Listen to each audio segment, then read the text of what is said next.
अब हम आपको ये दिखाएंगे कि रिजर्व बैंक ऑफ इंडिया ने गोल्ड लोन को लेकर कौन से नए नियम बनाए हैं और ये आपको ध्यान से देखने चाहिए क्योंकि इनका असर आप पर भी पड़ सकता है। इन गाइडलाइंस पर वित्त मंत्रालय ने आरबीआई को एक सिफारिश भेजी है और कहा है कि इन नियमों से कम कीमत के गोल्ड लोन्स को बाहर रखना चाहिए। इनमें भी जिस नियम की सबसे ज्यादा चर्चा हो रही है वो है एलटीवी रेशियो का नियम। इसका मतलब होता है लोन टू वैल्यू रेशियो। उदाहरण के लिए 1 लाख रुपए के सोने पर कितने पैसे का लोन दिया जा सकता है, उसे एलटीवी रेशियो कहते हैं। आरबीआई ने अब इसकी एक सीमा निर्धारित करने का फैसला किया है और कहा है कि यह अनुपात 75% से ज्यादा नहीं हो सकता।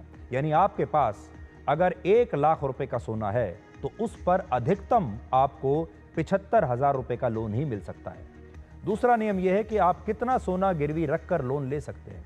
आरबीआई ने कहा है अगर आपके पास सोने के सिक्के हैं तो आप अधिकतम 50 ग्राम सोने के सिक्कों पर ही गोल्ड लोन ले सकते हैं, जबकि ज्वेलरी के मामले में आप अधिकतम 1 किलोग्राम सोने पर ही लोन ले सकते हैं, इससे ज्यादा पर नहीं। और तीसरा नया नियम यह है जिसे कहते हैं प्रूफ ऑफ ओनरशिप। इसका मतलब यह है कि जिस सोने पर आप बैंक से लोन मांग रहे हैं वो सोना आपका ही है, इसका अब से आपको सबूत देना पड़ेगा।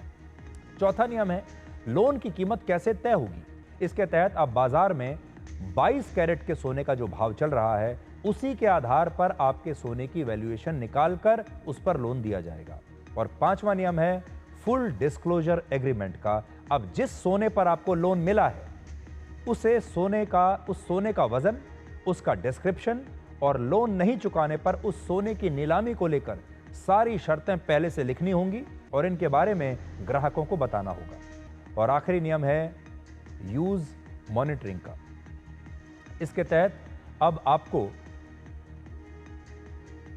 गोल्ड लोन लेते समय खास तौर पर यह बताना होगा कि आप ये लोन ले क्यों रहे हैं, इस लोन का क्या करेंगे आप और इन पैसों का इस्तेमाल आप कहां कहां पर करने वाले हैं।